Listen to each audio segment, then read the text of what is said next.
सिंध जे वजूद ते वार ऐं उन्हनि जो आलमी तारीख़ी पस मंज़र। लेखक रसूल बख़्श परिजो। काइनाती उबतड़ ऐं लाॻापन जो जहान।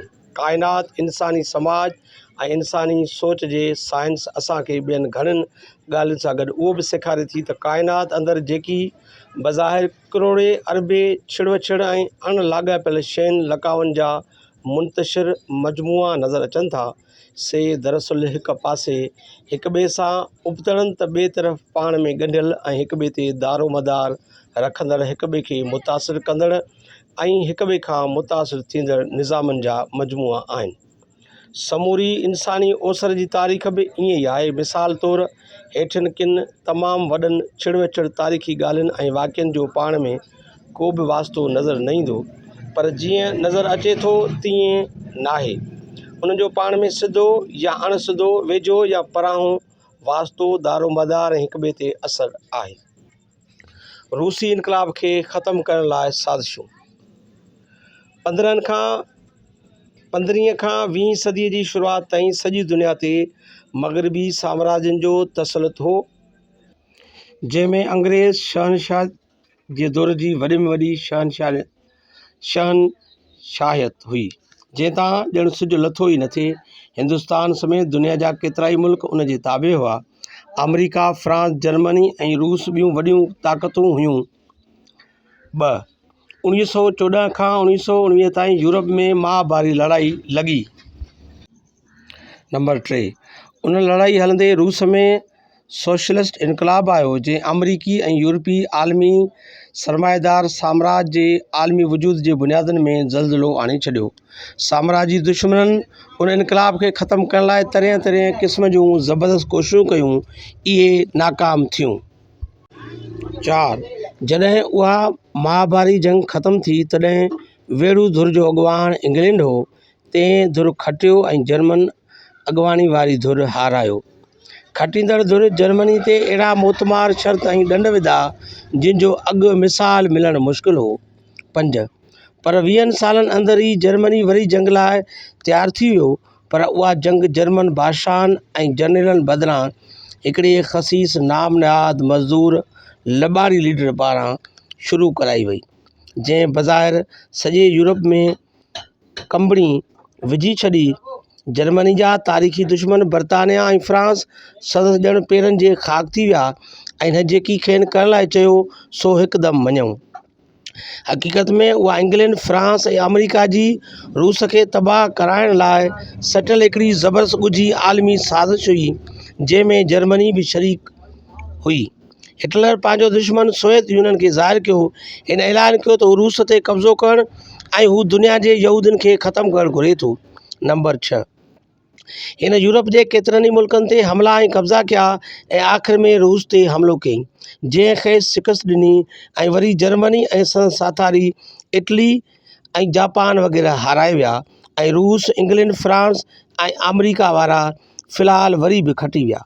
नंबर 7, पर उन अज़ीम जंग खां पोइ इंग्लैंड ऐं फ्रांस जूं शहनशाहतूं ख़तमु थी वियूं ऐं संदनि सॼी दुनिया जे ग़ुलाम बणायल इलाइक़नि मां हिंदुस्तान, पाकिस्तान, अलजज़ाइर, मोराको, इंडोनेशिया ऐं ॿिया घणा मुल्क वजूद में आया। 8, हिकिड़े तरफ़ सॼी सरमाएदार दुनिया जो अॻुवान इंग्लैंड जी जाइ ते अमरीका थी वियो ऐं ॿिए तरफ़ सोवियत यूनियन सुपर पावर बणिजी वियो।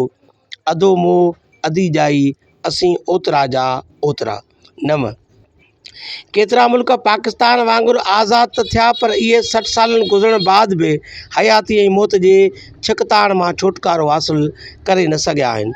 उहा ई क़बाइलियत, उहा ई जागीरदारी, उहा ई बुख, उहा ई फुलट, उहा ई जहालत, उहा ई बद नज़मी, उहा ई ॾंडाशाही ऐं नरम गरम अंग्रेज़ी राज बदिरां नांगे उघाड़े रहज़न फ़ौजी डिक्टेटरशिप। नरम गरम अंग्रेज़ी राज बदिरां नांगी उघाड़ी रहज़न फ़ौजी डिक्टेटरशिप, जेका बि विख आहे सा अॻे खां पोइते वञे थी, अॻिते नथी वधे। 10, एशिया, अफ्रीका ऐं यूरोप जे खंडनि में घणा मुस्लमान मुल्क आहिनि, पर इहे ज़रे घटि सभु बुरनि हालनि में आहिनि। इंग्लैंड उन्हनि जे बुरनि हालनि जो नाजाइज़ फ़ाइदो वठी केतिरनि मुस्लमाननि खे किराए जो सिपाही करे हिक ॿिए ख़िलाफ़ु इस्तेमालु कंदो रहियो। 11 ताज़ो अमेरिका खेनि अफ़गानिस्तान में रूस ख़िलाफ़ु इस्तेमालु करे मंझान कमु कढी वरी खेनि सॼी दुनिया में दहशतगर्द तौरु वाजिबुल क़त्ल ठहिराए संदन शिकार कराए रहियो आहे ऐं मुस्लमान दुनिया खे मौत जे मुंहं में विझो वेठो आहे। दुनिया बदिलिजे पई।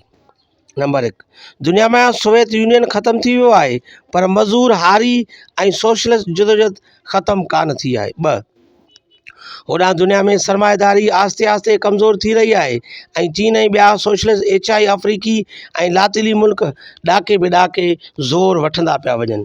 3 हवाउनि जो रुख ओलह अमेरिका ऐं यूरोपीय मुल्कनि बदिरां उभर एशिया अफ्रीका लातीनी अमेरिका जे फ़ाइदे ॾांहुं महसूस थी रहियो आहे।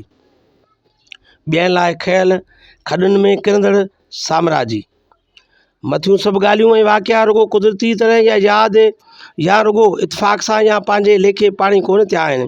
उन्हनि में वास्तेदार धुरनि जूं ज़ाहिरी तौरु गुझूं कामयाब तौरु नाकाम रिथाबंदियूं महिनतूं कोशिशूं हरफतबाज़ियूं ऐं साज़िशूं बि शामिलु आहिनि। मिसाल तौरु इंग्लैंड फ्रांस जर्मनी ऐं अमेरिका जेका रूस ख़िलाफ़ु ज़बरदस्त आलमी साज़िश हुई उहा खेनि ॻीचे में पइजी वई। दुनिया जे जिन माण्हुनि पंहिंजी उहा ज़िमेवारी करे लिखी हूंदी त उहो इंसान ज़ात जे आलमी तारीख़ी सियासी समाजी ऐं इक़्तिसादी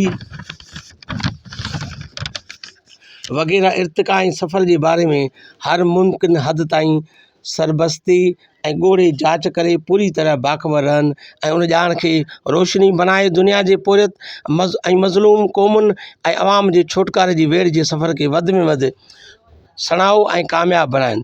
तिन खे मथियुनि ॻाल्हियुनि वाक़िअनि सां लाॻापो रखंदड़ हेठियुनि आलमी तारीख़ी ॻाल्हियुनि ऐं वाक़िअनि बाबति कुझु न कुझु ख़बर ज़रूरु पइजी सघी हूंदी ऐं हू उहो मालूम करे सघिया हूंदा त उन्हनि समूरनि छिड़वछिड़ ऐं ज़ारी तरह अणलाॻापियल ऐं गैर वास्तेदार ॻाल्हियुनि ऐं वाक़िअनि जा पाण में कई सिधा ऐं अणसिधा वास्ता हुआ ऐं आहिनि। आलमी तारीख़ी हक़ीक़तुनि बाबति मार्किट ऐं लाइब्रेरियुनि में काफ़ी तारीख़ी मवाद मौजूदु आहे उहो मुनासिब कोशिश करे हथु करे सघिजे थो। रूस खे जर्मनी हथां तबाह करण जी नाकाम साज़िश। नंबर 1 पहिरीं जंग अज़ीम जे ख़ात्मे खां जॾहिं रूस में सोवियत इनक़लाब कामयाबु थियो ऐं सरमाएदार मुल्क ख़ासि करे इंग्लैंड ऐं फ्रांस हर मुमकिन कोशिश जे बावजूदु सोवियत सोशलिस्ट इनक़लाब खे नेस्त ऐं नाबूद न करे सघिया तॾहिं हिननि उहा रिथा ॾिसी त हाणे जर्मनी खे रूस ख़िलाफ़ु इस्तेमालु कजे ऐं ॿियो न त ॿिन्ही खे पाण में विड़हाए चट कजे। उन करे उन्हनि पाण में ॻुझी रिथ रिथी जंगबाद सुलह जे अहदनामे में सीओ करे जर्मनी ख़िलाफ़ु गैरमामूली तौरु अहिड़ा सख़्तु शर्त विधा जो जेकॾहिं पोइ उन्हनि शर्तनि खे नरम कजे ऐं जर्मनी खे ॿियूं बि ख़ासि रिआयतूं ॾिजनि त हू रूसी इनक़लाब खे ख़तमु करण लाइ दिलि जान सां संदन ॿांह ॿधो ॿानो थी ड्यूटी ॾिए। ख़ासि करे जॾहिं जर्मन सरमाएदारनि खे बि रूसी इनक़लाब खां को घटि ख़तरो कोन हो ऐं खेनि उन ख़िलाफ़ु का थोरी कावड़ कान हुई। 2 इंग्लैंड फ्रांस जर्मनी अमेरिका वग़ैरह सरमाएदार मुल्कनि जी हुकूमतुनि ऐं कारपोरेशन्स जर्मन फ़ौज खे रूस ते हमले लाइ दिलि जान सां तयारु कयो ऐं हिननि जेकी घुरियो सो खेनि ॾिनो। नंबर 3 पर हिकिड़े तरफ़ समूरियूं वास्तेदार सियासी हालतूं संदन कब्ज़े में न रहियूं त ॿिए तरफ़ रूस बि तेज़ीअ सां ॻाल्हि सम्झी जवाबी सफ़ारती ऐं फ़ौजी कारवायूं ऐं तयारियूं तेज़ कयूं ताजो हिन हमिलो कंदड़ जर्मन फ़ौज खे शिकस्त ॾेई ख़ुदि बर्लिन ते अची कब्ज़ो कयो। नंबर 4 ॿी जंग अज़ीम एॾी ड्रेग तबाही ऐं बर्बादी कई जो न रुगो रूस ऐं जर्मनी पर बर्तानिया ऐं फ्रांस वग़ैरह बि समूरो रत सत विञाए वेही रहिया ऐं मंझंदि पंहिंजनि शहनशाहियतुनि खे कब्ज़े में रखण जी बि पहुच न रही। जेकॾहिं कंहिं धुर खे उन तबाही मां फ़ाइदो थियो त उहा फ़िक़त ऐं फ़िक़त अमेरिका हुई। लाला माल खिलास। नंबर 1 हिंदुस्तान जे वायसराय लॉर्ड वेवल बरतानवी सरकार खे जंग अज़ीम जे ख़ात्मे खां पोइ 1945 में लिखी मोकिलियो त हाणे हिंदुस्तान ते तसलुत जारी रखणु नामुमकिन आहे। वधीक रहिबो त ख़्वारी थींदी उन करे उनखे हिकदमि ख़ाली कजे। फ़िलहालु हिंदू सूबा ख़ाली कजनि ऐं पोइ मुस्लमान सूबनि खे ॾिसिजे ऐं पोइ माठ मेठ में तइ थियो त सिंध दुश्मननि जा ख़्वाब पूरा थिया। नंबर 1 ईअं ई कयो वियो। फेबरवरी 1948 में लियाकत अली मोहम्मद अली जनाह खां अमली तरह मुस्लिम लीग खसे वरिती। सिंध ते ज़बरदस्ती कब्ज़े जी सट दिल्ली तोड़े लाहौर वारा अॻे ई ॿाहिरां ई ॿार सटे आया हुआ। सिंध ते ज़बरदस्ती कब्ज़े जी सिट दिल्ली तोड़े लाहौर वारा अॻे ई ॿाहिरां सटे आया हुआ। विरहाङे वक़्तु फ़सादनि जी आड़ में लखें धारिया सिंध ते कड़काए उन ते अमलन ज़बरदस्ती कब्ज़ो करे वरितो वियो ऐं अहिड़ी तरह अलाउद्दीन, मोहम्मद तुग़लक, फ़िरोज़ शाह ऐं रंजीत सिंह वारनि जो सिंध ते कब्ज़े ऐं हुकूमत वारो ख़्वाबु पूरो कयो वियो। यादि रहे त अलामा इक़बाल 1930 में इलाहाबाद में मुस्लिम लीग जे इजलास जी सदारत कंदे जेको मुतालबो कयो हो त अंग्रेज़ हिंदुस्तान में वञनि न वञनि संदन मर्ज़ी पर सिंध, बलोचिस्तान ऐं सरहद पंजाब में ज़िम कया वञनि, should be merge with Punjab. उहो बि हेॾे सारे मुखालफ़त हूंदे नेठि पूरो थियो। मुल्क जी आज़ादी जी आड़ में सिंध ते बाक़ाइदा घर तरफ़ो हमिलो करे वॾिन वेड़नि खां पोइ उनखे मफ़तूह इलाइक़ो बणायो वियो। सिंध खां संदसि ताज़ो हासिलु कयल सूबाई ख़ुदमुख़्तियारी हिकदमि खसी वई। UPCP ऐं लाहौर जा खरपील आफ़ीसर सिंध खे वणवेड़ीअ वांगुरु वेड़े विया। कराची सिंधियुनि खां खसे वरिती वई। सिंधी हिंदुनि जे घरनि में गिड़ी खेनि मारे कुटे डोड़ाए कढी छॾियो वियो। ज़ोरीअ लॾायल सिंधी हिंदुनि जे मिल्कियतुनि जा वारिस UPCP वारा फ़सादी ठहिराए विया। मोहम्मद अली जनाह खे कम परसीअ जी हालत में क़बर भिड़ो कयो वियो। उन माहौल में लियाक़त अली ख़ान वज़ीर आज़म जी हैसियत में आराम सां सिंध ख़िलाफ़ सिंध जी तारीख़ जो उहो वॾे में वॾो मोतमार राज़नी वारो ज़ुल्म करे वरितो जो ॾींहं ॾिठे जो समूरनि मुल्की इस्लामी ऐं बैनुल अक़वामी क़ानूननि खे ठुकराए इन सिंध जे जियापे जा सहारा सिंधु दरिया ऐं उन जे सत जूं नदियूं माठ मेठ में मुंड वारे सख़्तु मुखालिफ़ कब्ज़े खोर मुजरिम पंजाब सरकार जे हवाले करे छॾिया। पोइ सिंध जी इजाज़त बिना उन जे मुफ़ादनि जे सरासर ख़िलाफ़ हिक ॿिए पुठियां तेज़ीअ सां हेठियां ऐं ॿिया लाॻापियल गैर क़ानूनी, गैर आइनी ऐं गैर इंसानी क़दम खयां विया। 2. हिंदुस्तान ऐं पाकिस्तान जे विच में गॾप वारनि दरियाहनि जे पाणी जी विरासत लाइ बणियल कमेटीअ में तारीख़ी बेक़ाइदगी ऐं लाक़ानूनियत करे सिंध जो को बि नुमाइंदो शामिलु कोन कयो वियो। फ़क़ति मग़रिबी पंजाब जा 3 नुमाइंदा, मग़रिबी पंजाब जो सरदार शौकत हयात ख़ान, चीफ इंजीनियर ऐं सेक्रेटरी इरीगेशन अब्दुल हमीद ऐं चीफ सेक्रेटरी हाफ़िज़ अब्दुल मजीद मुक़ररु कया विया, जिन जल्द वञी हिंदुस्तानी पंजाब जे नुमाइंदनि सां गॾिजी सिंध ख़िलाफ़ हिकिड़ी तमामु ढिघे अरसे वारी घण पासाई बैनुल अक़वामी सतह जी तमामु वॾी गुनाहूं ठॻीअ जी साज़िश ऐं सिटाह तयारु कई, जंहिं ते अमल कंदे सिंध जो झुॻो अहिड़ो झण करे छॾियो वियो आहे जो अॼु 63 साल गुज़रण बाद बि पंहिंजा पेर झले न सघी आहे, बल्कि ॾींहों ॾींहुं वञी क़ौमी तबाही ऐं बर्बादी जे मोतमार खाईअ ॾांहुं धिकबी। का ख़बर न आहे त उहा कंहिं वक़्तु वरी बि पंहिंजा पेर झले वेंदी या मुर्गो मुकमल तरह उञ बुख ऐं ॾुकार जो शिकार थी दुनिया जे तख़्ते तां ईअं ख़तमु थी वेंदी जो ॼण त उहा दुनिया में पैदा थी कान हुई। स्टे ऑर्डर मता वठो। नंबर 1, सभु दरिया हिंदुस्तान ऐं कश्मीर जे इलाइक़नि मां निकिरी पंजाब मां थींदी सिंध पहुचनि था। उन लाइ ज़रूरी हो त जेसिताईं हिंदुस्तान ऐं पाकिस्तान में पाणी जी विरासत बाबति मुकमल तसली बख़्श फ़ैसिलो थी वञे तेसिताईं हिंदुस्तान उन पोज़ीशन में न हुजे जो पाकिस्तान ते नाजाइज़ दॿाउ विझण लाइ कंहिं दरिया जे हेडवर्क वटि पाकिस्तान ईंदड़ पाणी रोके छॾे। उन करे बंदोबस्तु कयल हो त हिंदुस्तान पाकिस्तान तरफ़ां सलाह सां मुक़ररु कयल वास्तेदार अख़्तियारी यानी आर्बिट्रल कमेटीअ खां पाकिस्तान तरफ़ां अॻुवाट दरख़्वास्त ॾेई स्टे ऑर्डर वठी छॾिजे त जेसिताईं आख़िर ठाह न थी वञे तेसिताईं हिंदुस्तान पाकिस्तान जो पाणी बंदि न करे। उन ट्रिब्यूनल जो सदर हिंदुस्तान जो chief justice sir Patrick Spence हो। आलमी तारीख़ी जलंधर महासाज़िश। उन मौक़े ते जलंधर वारे गॾिजाणी में ॿिन्ही पंजाबनि जी हुकूमतुनि तरफ़ां पंहिंजे मज़लूम हरीफ़ ऐं मुखालिफ़ सिंध ख़िलाफ़ु तमामु ढिघी, तमामु घणनि ॾाकनि वारी, तमामु ऊनी, तमामु सफ़ाकी ऐं बेरहमी वारी गुनागू साज़िश उहा सटी वई त नंबर 1, ऐलान कजे त ॿिन्ही धुरनि में ठाह थी वियो आहे, सभु भाइर आहियूं, पंहिंजा पाण में आहियूं, कंहिं पाणी जी बंदिश या ॿी गड़बड़ जो को बि ऐं कंहिं बि क़िस्म जो ख़तरो कोन्हे। उन करे पाकिस्तान आर्बिट्रल ट्रिब्यूनल खां को बि स्टे ऑर्डर न वठे जेका दरख़्वास्त पियल आहे सा पाकिस्तान जो अटॉर्नी जनरल वापसि वठी छॾे। जेकॾहिं को ॿियो या ख़ुदि ट्रिब्यूनल जो सरबराह चवे त हिन ट्रिब्यूनल जी मुदत तमामु थोरी आहे, थोरनि ॾींहंनि अंदरि ख़तमु थी वेंदी, पोइ स्टे ऑर्डर मिली न सघंदो ऐं जेकॾहिं रुकावट पई आहे त उनजो को बि इलाजु कोन थी सघंदो। तंहिं करे बहितर आहे त पाकिस्तान स्टे ऑर्डर वठी छॾे त आख़िरी ठाह ताईं पाकिस्तान वेंदड़ पाणी हिंदुस्तान न रोके त सभिनी लाइ सुठो थींदो त उहा आछ बि हरगिज़ न क़बूल कई वञे ऐं स्टे ऑर्डर लाइ कयल दरख़्वास्त पाकिस्तान वापसि वठी छॾे। नंबर 2, पोइ जीअं ई 1 मार्च 1948 ते ट्रिब्यूनल जो मुदो पूरो थिए तीअं हिंदुस्तान पाकिस्तान ॾांहुं वेंदड़ पाणी हिकदमि बंदि करे छॾे। असीं ॿाला भोला मुस्लमान माण्हू पोइ पाकिस्तान वठी मातम शुरू करे त असीं ॿाला भोला वेसा वसूड़ियल मुस्लमान माण्हू असां सां हिंदुस्तान अंजाम कयो त पाणी बंदि कोन कंदासीं। तव्हां एतबार कयो, असां संदन वाइदे ते एतबार करे स्टे ऑर्डर कोन वरितो त असां सां हिंदुस्तान ज़ुल्म करे छॾियो, दगा करे छॾी, धोखो करे छॾियो, पाणी हिकदमि न खोलियो त असीं तबाह ऐं बर्बाद थी वेंदासीं ऐं उन खां मरी वञूं त बहितर आहे। नंबर 2, हिंदुस्तान मॻी ऐं मोतबरी जो पोज़ हणी चुपचाप करे वेही रहे ऐं पाकिस्तान हाय घोड़ा सां आसमान मथे ते खणंदो रहे।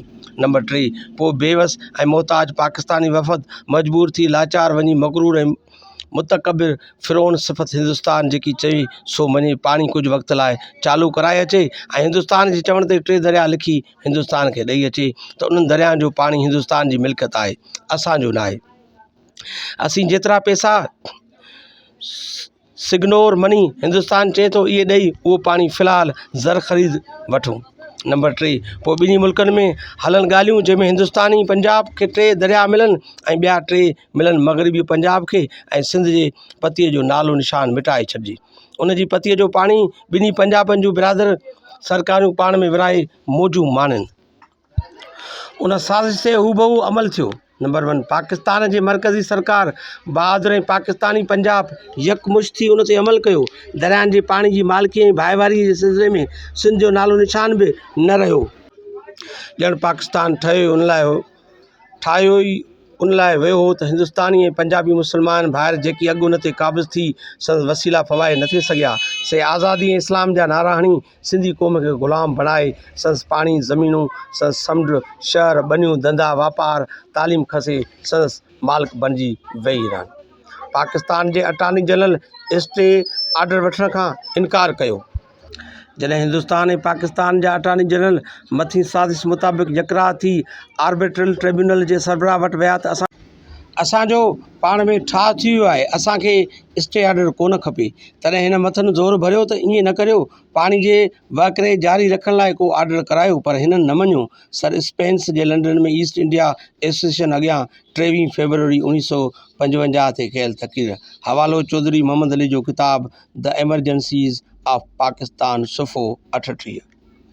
8 अप्रैल 1948 ते जीअं ई आर्बिट्रल ट्रिब्यूनल जो मुदो पूरो थियो तीअं हिंदुस्तान पाकिस्तान जे मथे सटियल साज़िश मुताबिक़ Bari Doab canal system Depalpur canal system ऐं बहालपुर स्टेट डिस्ट्रीब्यूटरी जो पाणी बंदि करे छॾियो ऐं पाकिस्तानी पंजाब सरकार वारनि पंहिंजूं कूड़ जूं उछगरूं ॾियण ऐं सीनो कुटे मातम करणु शुरू करे छॾियो। ओभर पंजाब वारा चवणु लॻा त पाकिस्तान जो पाणी कोन्हे, पैसा ॾे त पाणी खोलियूं। पीअण जो पाणी कोन्हे, लखे माण्हुनि जा फसल तबाह थी विया, ढोर ढगा बुखनि में मरी विया आहिनि, पाणी जो ॾुकार पइजी वियो आहे। मई 1948 जी शुरूआति में ग़ुलामंद वज़ीर ख़ज़ाना जी क़यादत में वफ़द दिल्ली वियो ऐं ॿिया मेंबर हुआ। मग़रिबी पंजाब जा वज़ीर सरदार शौकत अली ख़ान ऐं मुमताज़ दुल्ताना ग़ुलामंद लॉर्ड माउंट बेटन खे मिनतूं कयूं ऐं पोइ ग़ुलामनि जे अॻियां हिकिड़ो बयानु रखियो वियो जंहिं ते मजबूरन खेसि ऐं ॿिनि वज़ीरनि खे 4 मई 1948 ईस्वी ते सही करणी पई हुई। ॿिए तरफ़ नेहरू वारनि सही कई। हवालो चौधरी मोहम्मद अली जो साॻियो किताब सुफ़ो 32 ऐं 38। 2 फ़िरोज़ ख़ान नून जो किताब फ्राम मेमोरी सुफ़ो 263 वग़ैरह। सिंधी इंजीनियर दॿा में न आया। उन खां पोइ सटियल साज़िश मूजिबि आलमी बैंक जी अॻुवाणी हेठि हिंद पाक ॻाल्हियूं करायूं वियूं। उन में किन सिंधी इंजीनियरनि साले अहमद कुरैशी ऐं ॿियनि खे बि शरीक करणो पइजी वियो। मथनि पंजाब जे इंजीनियरनि तरफ़ां हर तरह जो दॿाउ विधो वियो, पर हू न मुड़िया ऐं सिंध जे कंहिं बि हक़ तां दस्तबरदार थियण लाइ तयारु न थिया। उन करे ॿियनि मक़सदनि सां गॾु पाणीअ जे हवाले सां बि पंहिंजे पर में सिंध जो क़ानूनी वजूद ख़त्म करण लाइ 1954 में सरकारी दहशतगर्दी ज़रिए वन यूनिट मुड़ियो वियो ऐं उन जी आड़ में दरियाहनि जे पाणी बाबति बैन अवी ॻाल्हियुनि में सिंध खे लादावा बणाए निवेकलाई में संदसि परपुठ पाणी ते वधीक धारनि जो बंदोबस्तु कयो वियो। लेखक रसूल बख़्श पलीजो, आवाज़ शफ़ीक़ अहमद कांदड़ो।